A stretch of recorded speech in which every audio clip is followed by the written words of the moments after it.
예. 오늘은 창세기 48장에 있는 말씀입니다.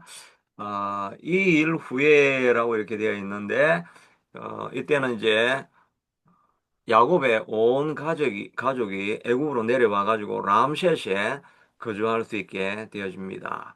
그리고 나서 이제 흉년이 더 계속되어져 가지고 온 애굽과 주변에 있는 사람들이 다 나와서 양식을 위해서 물건을 팔고 이제 종이 되어지고 이러면서 애굽 나라는 아주 안정적으로 되어져 가죠. 그리고 나서 이제 47장 마지막에 보면 이제 17년이 지난 이후에 야곱이 이제 147세가 되어서 죽을 때가 된 줄로 알고 요셉에게 부탁을 하는데, 이제 내가 죽고 나면 나를 꼭 가나안 땅으로 돌려보내어서 거기에서 내 조상들과 함께 막벨라 굴에 나를 장사해 달라 이 부탁을 하고, 이제 앞장에서는 바로 부탁을 하면서 마지막이 되어집니다. 그리고 나서 이제 2일 후에, 이 말은 뭐 크게 보면 아, 야곱이 자기의 장지를 정했다는 그런 이야기도 되고, 이제 정착한 지 17년 후에 이런 의미가 되겠죠. 그래서 17년 후니까 이제 요셉의 나이는 30세에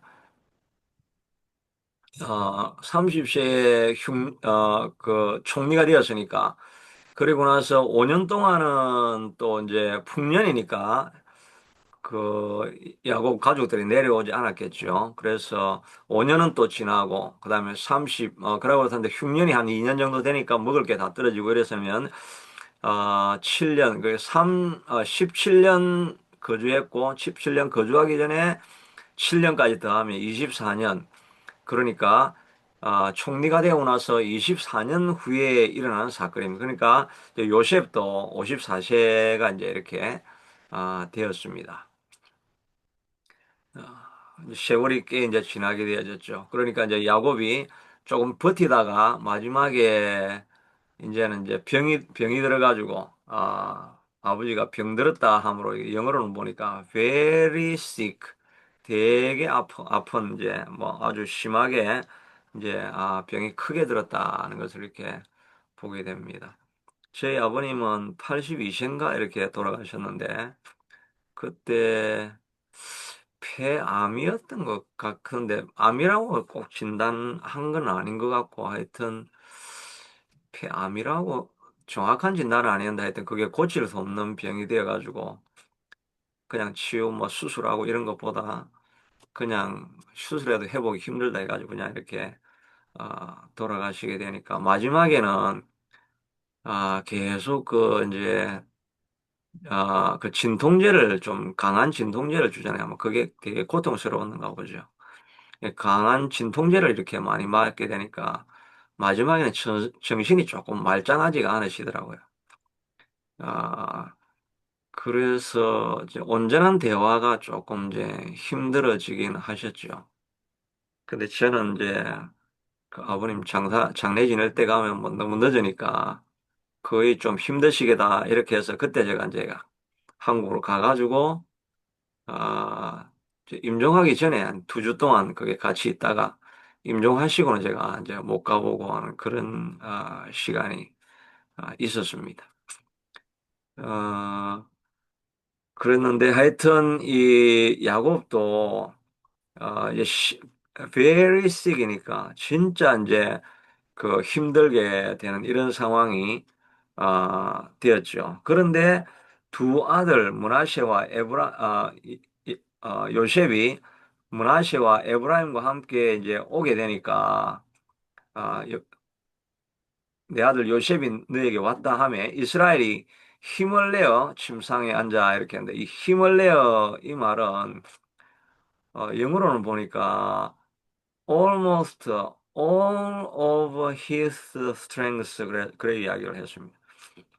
그러니까 이제 진짜 보통 이제 우리가 뭐 임종 전에 예배 드리러 가고 이렇게 하면 목사님 왔다고 뭐 일어나 앉는 사람이 없잖아요. 전부 다 이제 임종하기 전에는 그냥 다 침상에 누워가지고 거의 힘없이 이렇게 버티는데, 요셉도 아마 그런 상황이었을 겁니다. 야곱도 그런 상황이었을 것입니다. 그런데 그래도 마지막에 내가 아직도 할 일이 남아있다 하는 이 생각을 하니까 이 야곱이 그냥 있는 힘을 다해가지고 with all of his strength 온 힘을 다해가지고 내가 마지막 이것은 하고 죽어야지 하면서 일어나가지고 한 일이 마지막으로 축복한 겁니다.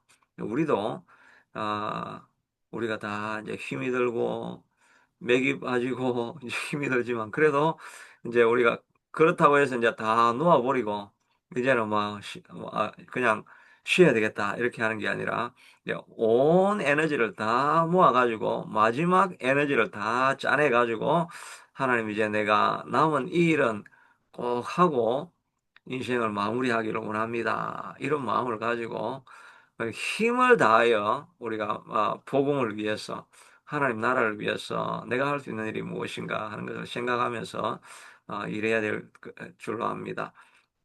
근데 야곱은 이제 온 힘을 다하여서 일어났는데 그것이 바로 자손을 이제 마지막으로 내가 축복을 해줘야 되겠다. 이 축복하는데 온 힘을 기울인 것을 이렇게 보게 됩니다.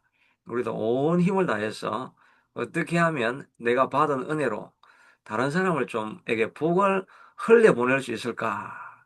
여기에 좀 온 힘을 기울여야 되지 않겠나? 그런 생각을 해보게 됩니다. 이제 사람마다 다르겠지만 저는 생각에 이제 나는 내가 이 공부한 자료들이 있는데 이거를 이 다른 사람들에게 마지막으로 꼭 남겨줘야 되는데 하나님이 하여튼 이렇게 정말 공부할 수 없는 환경을 열어가지고 공부를 이렇게 마치게 이렇게 했는데 공부한 자료를 가지고 좀 이거를 꼭 남겨주는 것, 그게 이제 내가 다음 사람들에게 할 수 있는 최고의 축복 아니겠습니까? 다른 사람들이, 나도 처음에 여기 올 때 제가 전공하는 분야가 이 신학도 아니고 철학도 아니고 철학 신학이라고 이제 고영역이라서 그런 이야기를 해주는 사람이 없는 거예요. 그러니까 어디를 가야 될까 고민을 하다가 그렇게 하다가 그때 제가 처음에는 예일대를 이렇게 이제 어플라이를 했는데 예일대는 이제 그때 안 됐어요. 근데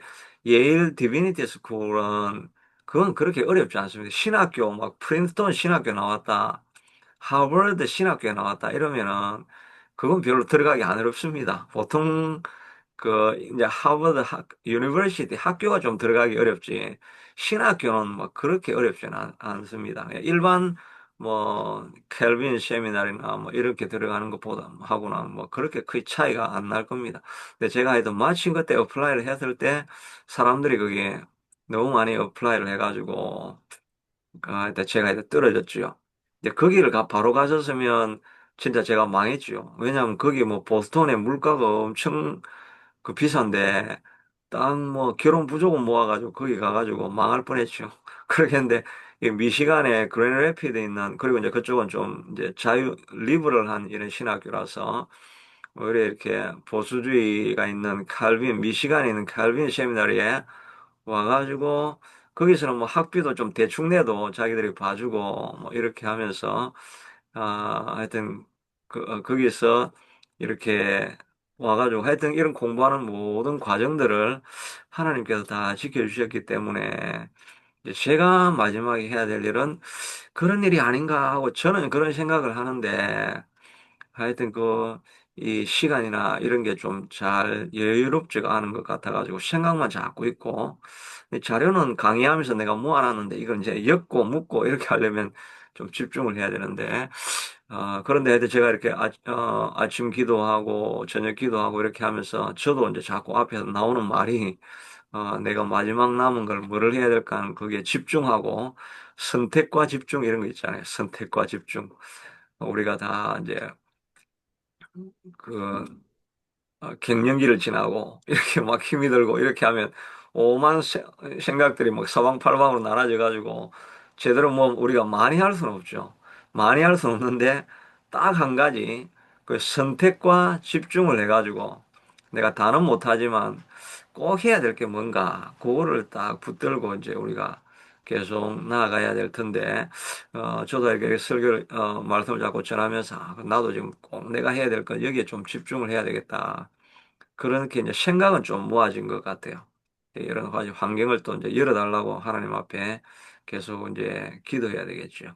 이 야곱은 힘을 다하여 all of his strength 마지막 젖먹는 힘까지 다 모아가지고 마지막에 축복하기 위해서 이 자녀들을 축복하는데 내가 마지막 모든 에너지를 다 써야 되겠다라고 하면서 이렇게 했는데 우리도 우리에게 받았던 은혜를 나누는 일에 힘을 다 써야 되지 않겠나 그런 생각을 해보게 됩니다. 그리고 이 삼손도 마찬가지죠. 삼손도 허랑방탕하게 정말 뭐 그 강력한 힘을 가졌지 않았습니까? 당나귀 특배를 가지고 600명을 다 죽여버리고 또 자기가 성을 가두기 위해서 성에 뭐 문고리를 걸어놔니까 성문을 아예 뜯어버려 가지고 성문을 메고 올라가 가지고 산에서 버리고 뭐 인간으로 헤라클레스와 같은 그런 힘이었죠. 그런 힘이었는데 딴데 세상적인 것에 힘을 다 쓰다가 자기 인생은 탕진했는데 마지막에 감옥에 들어가서 맷돌을 돌리다가 회개하면서 하나님 마지막 하나님의 원수를 물리치는 이 일에 내 마지막 힘을 쓰게 해주십시오라고 해서 다곤 신전에 잔치를 막 벌이고 있을 때 머리카락이 다 자라니까 힘이 생기니까 그 자기를 인도하는 사람들이 이제 그 삼손 꺼내가지고 우리 구경거리로 만들자라고 이렇게 하는데 삼손이 마지막 나가면서 손잡고 있는 소년에게 중앙에 있는 가장 큰 기둥이 어디냐? 나를 그리로 데려가라. 이렇게 해서 기둥 두 개를 딱 붙잡고 하나님이여 이제 내 마지막 하나님 이 힘을 하나님의 원수를 갚는 이 일에 쓰게 하여 주시옵소서라고 하고 마지막으로 내가 힘을 쓸 수 있게 도와달라고 기도하고 있는 힘을 다해서 기둥을 밀었더니 그 다곤 신전이 무너지면서 생전에 그가 대적을 물리쳤던 것보다 더 많은 큰 사역을 하고 마지막에 숨을 거두게 되죠. 우리도 뭐 삼손 같지는 않지만 하여튼 남은 우리의 모든 에너지를 모아가지고 하나님께 받은 은혜, 이 일을 또 하나님이 기뻐하시는 하나님 나라를 세워가는 이 일을 위해서 무엇을 할 것인가? 내게 사명을 하나님께서 기억나게 하시고 사명을 이끌어낼 수 있을 만한 힘을 공급해 주시옵소서라고 이렇게 기도하는 자리가 이 자리가 되어져야 될 줄로 믿습니다. 그래서 이렇게 기도하다가 하나님이 주신 은혜 공급받아 가지고 마지막 남은 에너지로 하나님 영광을 위해서 살다가 하나님 부르실 때 기쁨으로 나아갈 수 있는 우리가 되어야 되겠죠. 야곱은 이렇게 마지막에 힘을 내어서 이제 침상에서 일어납니다. 그리고 요셉에게 이러기를 하나님께서 자기에게 했던 말을 기억나게 합니다. 이르되 이전에 가나안 땅 루스에서 전능하신 하나님이 내게 나타나서 복을 주시며 이렇게 했는데 이 루스 땅은 옛날에 그 베델이라고 하는 땅 이름이 원래 이름이 루스입니다. 루스의 뜻이 뭐냐니까 아몬드입니다. 아몬드. 거기에 아몬드 추리가 아마 많이 있었던 지역이었는지 하여튼 이름이 아몬드라고 하는 땅이었는데 거기에 이제 베델에서 야곱이 하나님을 만날 때 하나님이 이제 나타나 가지고 축복하기를 생육하고 번성하게 하여서 많은 백성이 나게 하고 내가 이 땅에 후손으로 주어 영원한 소유가 이 땅에 되게 할 것이다. 그러니까 내가 애굽에서 와서 내게 이르기 전에 애굽에서 네가 낳은 두 아들 에브라임과 므낫세도 는 내 것이라 느우벤과 시몬처럼 내 것이 될 것이요 이렇게 이야기했는데 여하튼 이 마지막에도 요셉이 딱 붙들고 있었던 말씀이 딱 이 한 가지 말씀이죠. 내가 너로 말미암아 큰 민족을 이루어 주겠고 가나안 땅은 너의 땅이 될 것이라는 이 약속을 이 야곱은 그의 마음에 두고 그 말씀 하나 붙들고 이 야곱이 살아온 것 같습니다. 이 야곱이 성경책은 그때 없었겠죠. 구약 성경이 없었겠죠.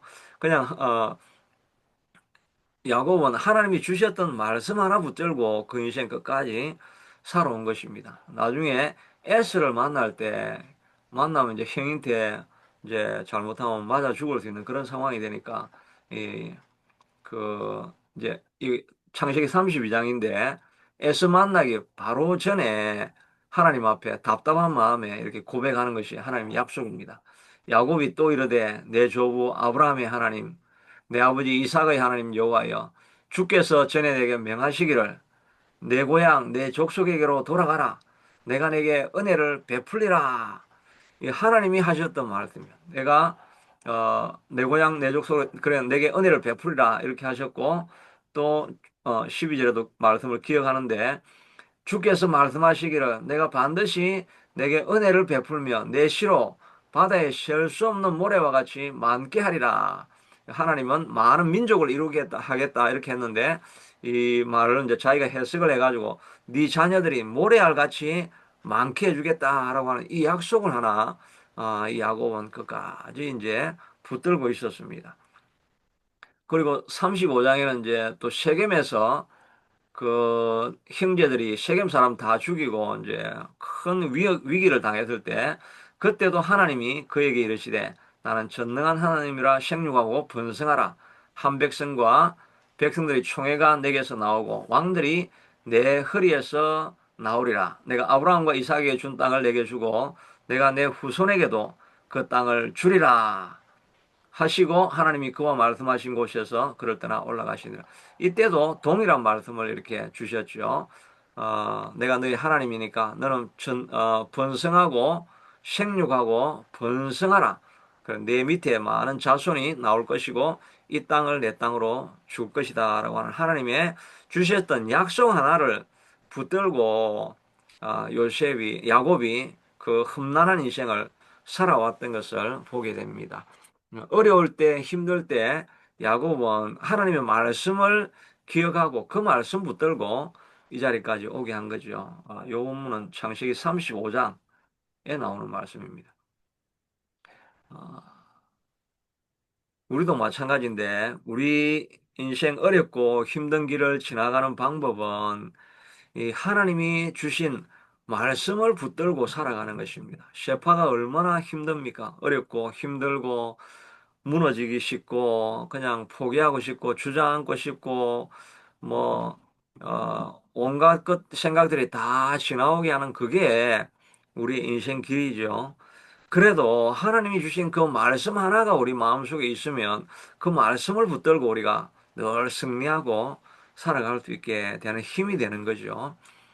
저도 얼마 전까지는 늘 배웠던 말씀은 그 여호수아서 1장 9절 이후에 나오는 1장 5절부터인가 내 발바닥으로 밟는 것은 내가 다 너에게 주었노니 곧 남자고 아라비아 광야와 레바논과 큰 강 유프라데스과 모든 해쪽 속의 땅들이라 어, 너는 마음을 강하게 하고 극히 담대하라 좌우로나우로 치우치지 말고 내가 내가 명한 율법을 다 지켜행하라 오직 이 율법책을 묵상하여 그 안에 기록한 대로 다 지켜행하라 내가 내게 명한 것이 아니야 내가 너를 두려워 말고 놀라지 말라 마음을 강하게 하고 극히 담대하라. 이 말씀을 제가 아침마다 이제 일어나서 이 말씀을 제가 늘 외웠죠. 두려워 말고 놀라지 말라. 내가 네게 명한 것이 아니냐. 마음을 강하게 하고 극히 담대하라. 야, 내가 너한테 다시 하는 말 아니냐. 내가 너희를 반복해서 이야기한 거 아니냐. 전쟁하러 나가도 가나안 땅 점령하러 가도 두려워 말고 놀라지 말라. 마음을 강하게 하고 극히 담대하라고 내가 몇 번이나 말하냐. 정신 차리고 두려워 말고 놀라지 말라. 이걸 우리에게 해주시는 말씀인데 저는 아침마다 이 말씀을 생각하면서 오늘 하루도 두려워할 것 같지만 이거는 이제 뭐 하나님 도와주세요 여기 아니죠. 내가 내 마음인데 내한테 해야 되는 말입니다. 내가 내한테 야 너는 마음을 강하게 하라. 마음을 강하게 하라. 네가 마음을 잡지 누가 마음을 잡냐? 네가 마음을 잡아라. 마음을 강하게 하고 극히 담대하라. 내가 네게 명한 것이 아니냐? 그럼 내가 이제 마음을 강하게 하라고 하시니까 하나님 내가 그럼 내가 이제 마음을 좀 강하게 먹어야 되겠구나. 오늘 담대하게 살아가야 되겠구나. 그렇게 이제 내가 스스로 선포하는 거죠. 그렇게 하고 나아가면 조금 마음에 두려워하다가, 뭐, 하여튼 이판사판인데 하여튼 뭐 아주 담대하게 한번 싸워보자. 이런 마음으로 이제 하루를 좀 시작하니까 두려움이 좀 사라질 수가 있죠. 우리가 시편 57편에 있는 말씀, 아, 여호와여 내 마음이 확정되고 확정되어 싸우니 내가 여호와를 노래하고 찬송하리로다. 비파야 수고마 깰지어다. 내가 새벽을 깨우리로다. 내 마음이 확정되고 확정되었습니다. 하나님, 나도 하나님 다윗과 같이 오늘도 마음을 내가 확정되고 확정되어서 내가 나아갑니다. 하나님 붙들고 나아갑니다. 내 마음은 결정됐습니다. 오늘 죽든지 살든지 하여튼 내가 오늘 담대하게 싸워보겠습니다. 이렇게 이제 이 말씀을 암송하고 나아가면 마음에 아, 조금 안정감이 생겨지죠. 그러면 좀 마음에 이 어깨가 그렇게 말을 하고 나면 어깨가 내가 어깨가 좀 수그려 있었구나. 어깨를 딱 펴야 되겠구나. 이런 생각이 딱 이렇게 들고 마음에 이렇게 이 복식호흡 한다고 할까? 그런 마음이 딱 이렇게 좀 생기더라고요. 마음이 태도가 달라지니까 자세가 좀 이렇게 딱 달라지는 것 같이 생기더라고요. 예, 그렇게 이제 말씀을 붙들고 우리가 시작할 수 있죠. 옛날에 자주 말씀이었던 것은 아무것도 염려하지 말고 오직 모든 일에 기도와 간구로 너희 구할 것을 감사함으로 하나님께 아뢰라. 그래야 모든 지각에 뛰어나신 하나님의 평강이 내 마음과 생각, 그리스도 예수 안에서 내 마음과 생각을 지키시리라. 이 말씀은 또 염려, 근심, 걱정이 하도 많으니까 염려, 근심, 걱정하지 말고 그리고 기뻐하라. 내가 다시 말하니 기뻐하라. 이런 말씀들 이게 우리 총알입니다. 총알.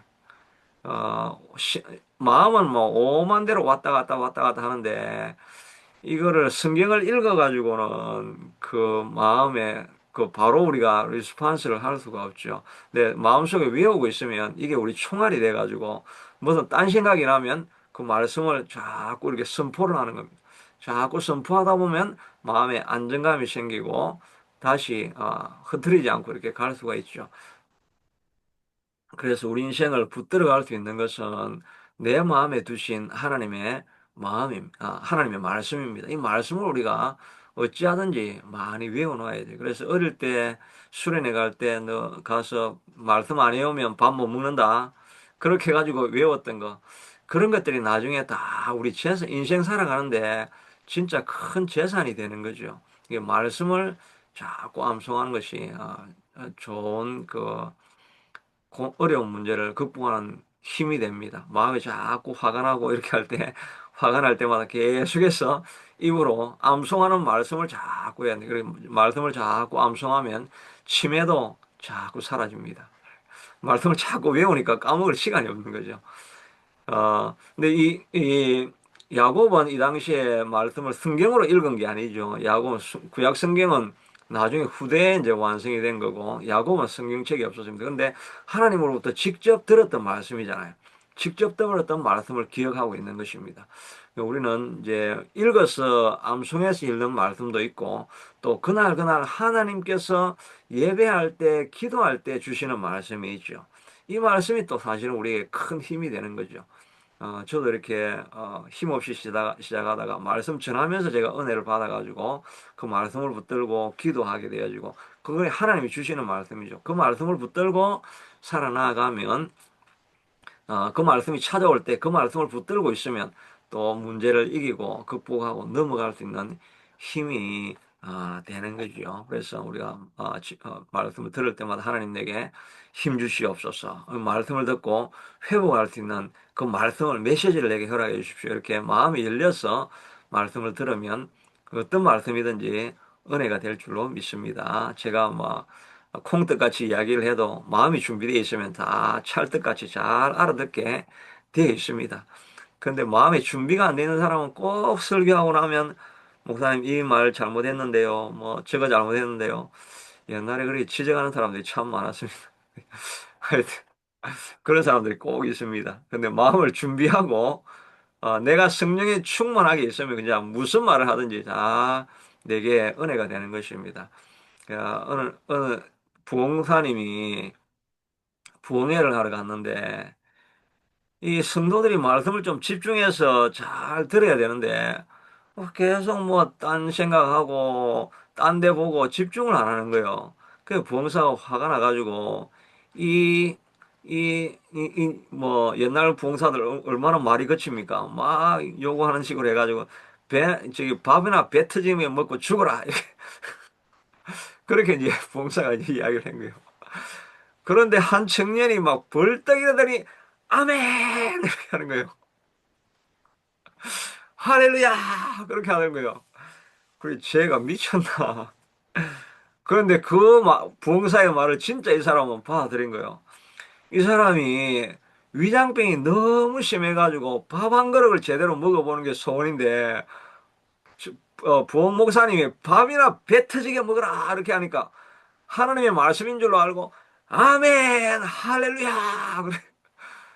그러니까 집에 가가지고 부흥사님이 밥을 배 터지게 오늘 먹으라 그랬다. 밥 가져와라 이래가지고 밥을 가져오고 막 김치 저기 총각김치 가져오고 이래가지고 막 매운 것도 막 해가지고 말아가지고 막 벌컥벌컥 그냥 먹는 거예요. 그러니까 이제 집안에 있는 사람들이 아, 이 사람 이제 죽을 때가 됐는가 보다. 마지막에 뭐 명현인가 뭐 그런 거 있잖아요. 갑자기 죽을 때쯤 되면 갑자기 힘이 솟아가 뭐 하는 게 있잖아요.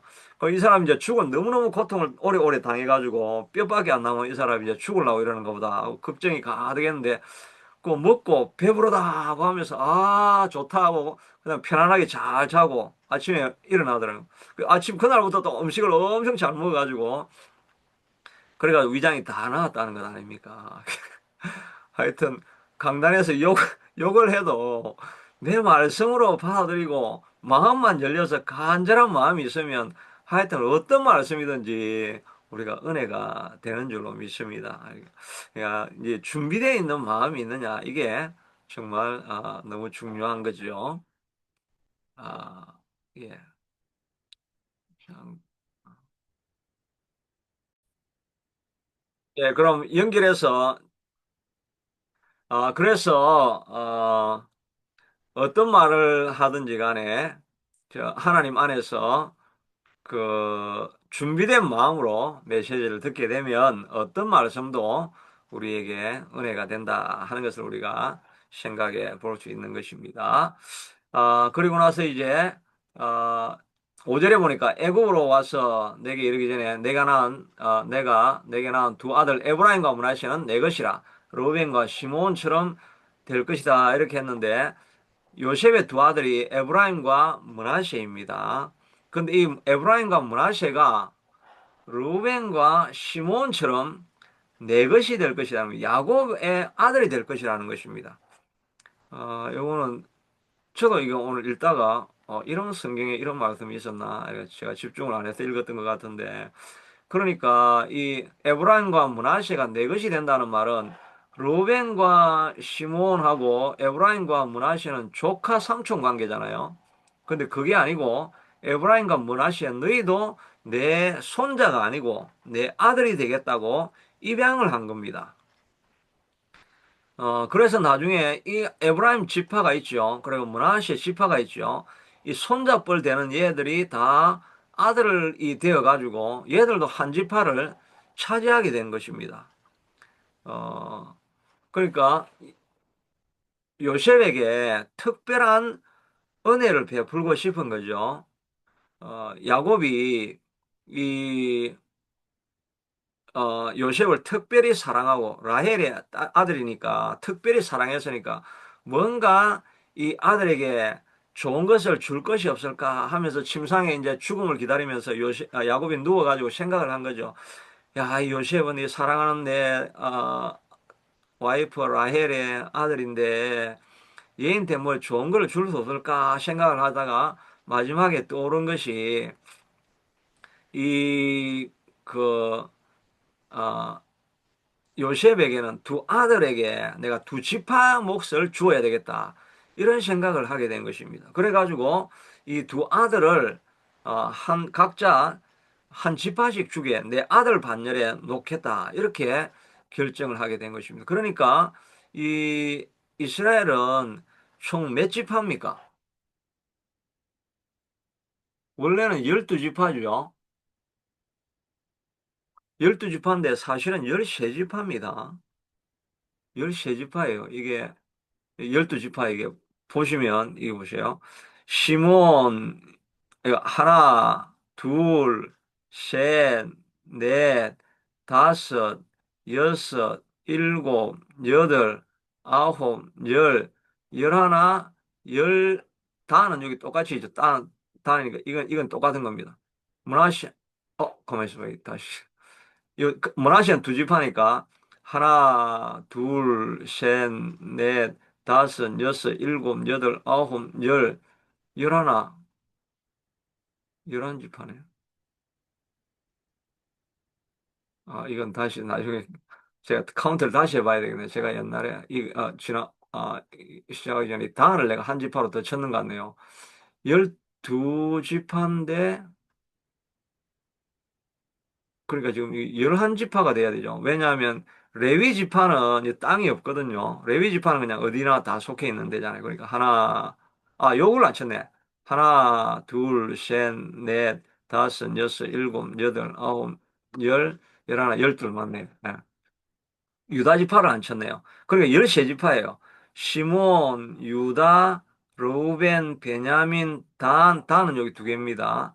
에브라임, 갓, 므나세, 이사갈, 스불론, 아셀, 납달리. 이렇게 하면 12지파죠. 12지파에다가 레위 지파는 그냥 여기 각자 이 안에 그냥 속해 있는 자기 땅이 없죠. 그냥 지파에 얼마씩 흩어져 있는 지파입니다. 그러니까 사실은 이스라엘 12지파가 아니고 13지파가 되었어요.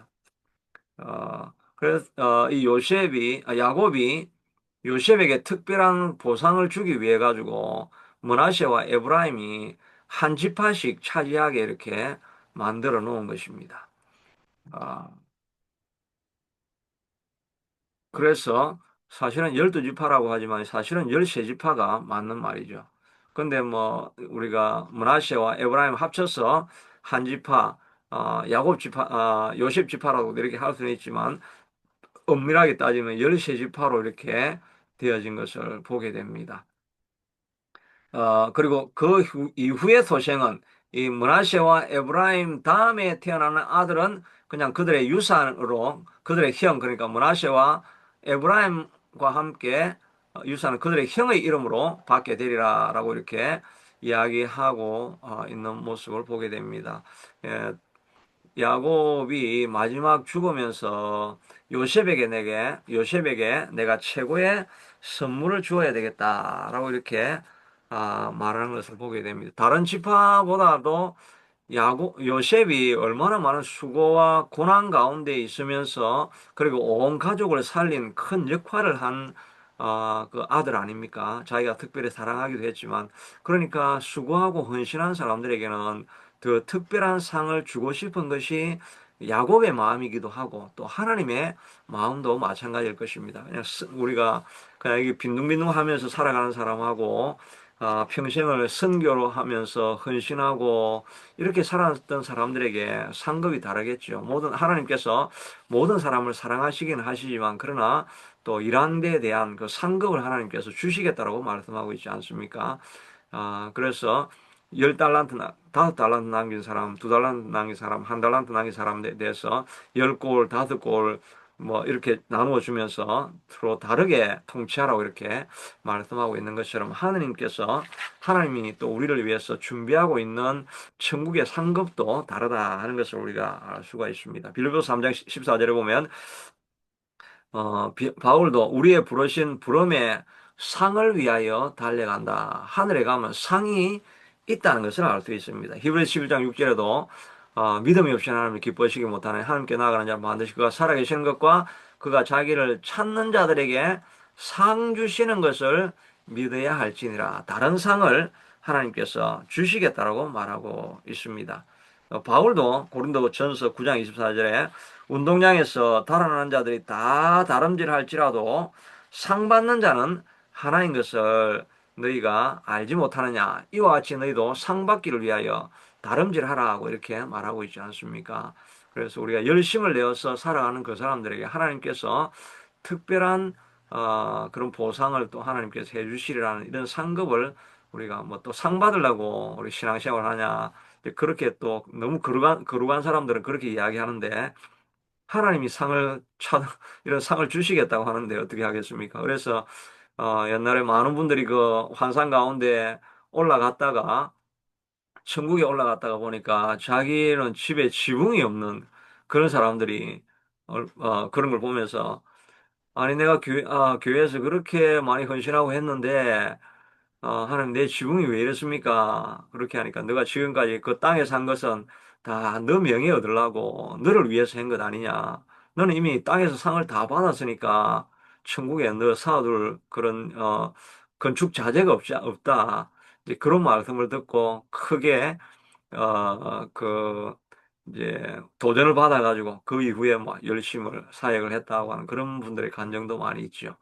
그래서 이 하늘에서 상 받는다는 이걸 또 너무 가볍게 생각할 것도 아니고 뭐 상 받기 위해서 살아가는 건 아니지만 그러나 우리가 열심으로 헌신하는 사람들에게 하나님께서 이렇게 상 주시기를 기대하고 있다는 준비하고 있다는 것을 우리가 생각하면 열심으로 이 땅을 우리가 살아가야 될 것이 아니겠는가 하는 생각을 해보게 됩니다. 그리고 나서 이제 7절 이후에는 라헬이 오다가 이제 죽었다 하는 이런 이야기를 이제 아내 이야기를 하죠. 그 이야기를 하고 나서 그 다음에 이제 9절 이후에는 우리가 잘 아는 것처럼 야곱이 이제 두 아들 에브라임과 므낫세를 축복하려고 하는데 야곱이 이 손을 어긋마치고 오히려 어, 차남 에브라임에게 오른손으로 축복하고 그다음에 장자에게 왼손으로 축복을 하니까 요셉이 그걸 보고 있다가 아버님이 아마 눈이 어두워서 그렇게 하시는가 보다 이렇게 해서 손을 그렇게 하면 옳지 않습니다. 장자에게 오른손을 얹으십시오라고 하니까 아니다. 나도 알고 있다라고 하면서 에브라임에게 내가 더 큰 복을 줄 것이다라고 이야기를 하고 있습니다. 왜냐하면 자기도 그 차남 에서의 차남으로 동생으로 태어나가지고 장자권을 얻기 위해서 그가 얼마나 많은 고생을 했습니까? 자기의 한술에 있는 그런 마음들도 있고 하니까 아마 에브라임을 더 축복한 것이 아니겠는가 하는 그런 생각을 해보게 됩니다. 그래서 에브라임에게 더 많은 축복을 주었다는 것을 볼 수 있는데 이것을 통해서 우리가 또 교훈을 받을 수 있는 것은 이 먼저 된 자가 다 복을 받는 게 아니라는 것입니다. 먼저 된 자가 나중되는 역사가 있다고 하죠. 그리고 나중된 자가 먼저 되는 역사가 있다고 이렇게 이야기를 하죠. 우리도 먼저 되었어. 예수님을 다 믿게 되었지만 그러나 마지막에 우리가 힘이 다 빠져가지고 그 신앙에 정말 얕은 자리까지 떨어질지도 모르는 그런 마음을 늘 우리가 가져야 되겠죠. 자주 이제 메시지가 그 같은 말씀이 나오는 것 같은데 이 마지막까지 끝까지 달려가는 거죠.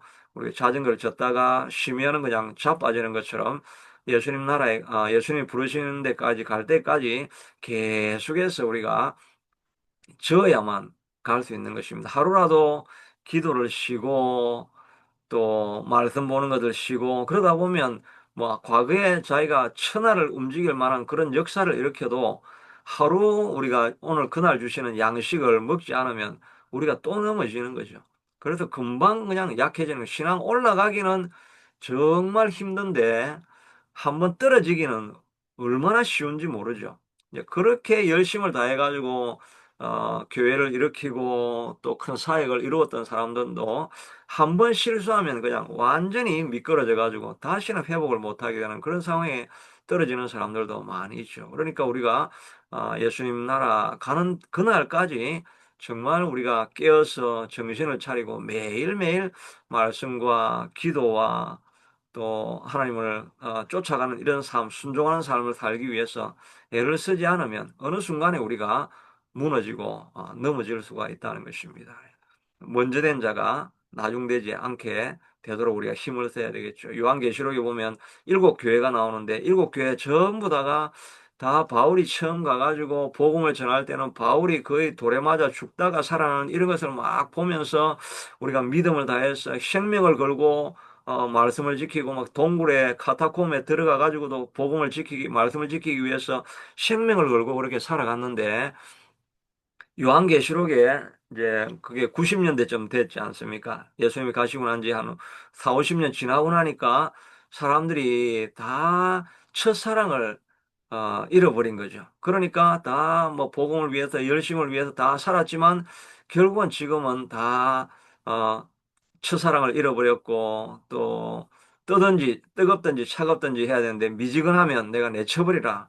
그렇게 교회들에 대해서 다 경고를 보내고 있지 않습니까? 우리의 신앙이 바로 이 세월이 지날 때 깨어있지 아니하면 날마다 정말 정신을 차리고 있지 않으면 어느 순간에 세상 맛에 다 물들어 버려가지고 우리의 신앙이 그저 뜨뜻 미지근하게 아무런 역사를 일으키지 못하는 그런 자리에 우리가 떨어질 수 있게 되는 게 아닌가 하면서 각성하는 마음으로 우리가 나아갈 수 있게 되어야 할 것이다 하는 그런 생각을 해보게 되어집니다. 여하튼 야곱이 마지막으로 야곱이 축복한 그대로 에브라임은 나중에 큰 나라가 되죠. 이 지도에 보면 에브라임은 요 조금 좀 작습니다. 오히려 므낫세가 훨씬 크죠. 므낫세가 작게 되고 에브라임이 크게 될 것이라고 했는데 실제 지도 차지한 땅으로는 므낫세가 더 커 보입니다. 그런데 이 구약 성경에 보면 이 에브라임의 영향력은 이 북쪽 지역 전체들을 다 드러내는 겁니다. 그래서 대표로 북왕국을 설명할 때 유다는 남왕국은 유다요 한 지파가 속하는 거죠. 이 북왕국 전체를 이름 부를 때는 항상 에브라임이라고 말합니다. 어, 북왕국은 뭐 사마리아나 이렇게 하는 게 아니고 이스라엘이라고도 이야기하고 북왕국 전체를 이야기할 때는 항상 에브라임을 말하는 것입니다. 그러니까 이 에브라임이 전체 다른 모든 지파보다 가장 영향력 있는 그런 지파가 되어지는 것을 보게 됩니다. 우리가 어떻게 축복하느냐에 따라서 우리가 어떤 유산을 물려주느냐에 따라서 우리 다음에 오는 세대가 그런 영향력을 입을 것이다 하는 생각을 하면서 우리가 힘든 길이지만 믿음으로 기도하고 끝까지 달려 나아가면서 아침마다 기도하면서 우리의 기도를 쌓아서 우리 남은 생에 온 힘을 다해서 다음 세대에게 복음을 전하고 축복하고 우리의 복을 흘려보내는 이 사역들을 위해서 헌신하면서 앞으로 전진하는 우리가 될 수 있게 되기를 축복합니다. 기도하겠습니다. 하나님 감사합니다. 야곱이 마지막 병상에서 죽음의 병상에서도 있는 힘을 다해서 일어나서 다가오는 세대에게 그의 가진 모든 것으로 축복하고 아름다운 신앙의 유산을 물려주기 위해서 온 힘을 기울이는 것을 보게 됩니다. 우리도 남은 시간 선택과 집중을 통해서 마지막 생에 하나님 내가 무엇을 해놓고 가야 되겠습니까 하는 마음을 가지고 낭비하지 아니하고 주님이 주어진 모든 에너지를 하나님이 기뻐하시는 일들을 위해서 사용하다가 나아가는 우리가 될 수 있게 되도록 하나님 축복해 주시기를 간절히 원하고 소원합니다. 야곱이 축복한 대로 에브라임이 전체 북왕국에 가장 큰 영향력 있는 존재가 되어졌는데 우리의 축복과 아름다운 신앙 유산으로 말미암아 우리 다음 세대들이 일어날 수 있게 되도록 영향력을 발휘할 수 있게 되도록 우리가 믿음으로 기도하며 나아갈 수 있게 도와주시기를 원하고 먼저 되는 자가 나중될 수 있는 줄로 하나님 우리가 기억하고 우리도 언제 떨어질지 모른다는 생각을 가지고 두렵고 떨림으로 이 구원의 길을 끝까지 이루어가기 위해서 온 힘을 기울이며 나아갈 수 있게 되도록 축복해 주시기를 간절히 원하고 소원합니다. 또한 하나님이여 주님 이 기도에 하나님께서 축복해 주셔서 더 많이 사모하는 사람들이 나와서 같이 기도하며 서로에게 힘이 되어주는 시간 될 수 있게 도와주시기를 간절히 원하고 소원합니다. 특별히 이 금요 시간을 지키고 나와서 예배하는 우리 집사님 하나님께서 축복해 주시고 기름 부어 주셔서 하나님이여 모든 육체적인 어려움들 하나님이여 주님 지나가는 모든 과정 속에서 생기는 육체적인 심리적인 모든 문제들 예수님께서 친히 찾아가셔서 깨끗하게 맑게 씻겨주시고 정결하게 씻겨주시기를 간절히 원하고 소원합니다. 마라의 선물도 십자가 짝대기 하나가 던져지니까 선물이 단물로 하나님 바꾸어지지 않았습니까?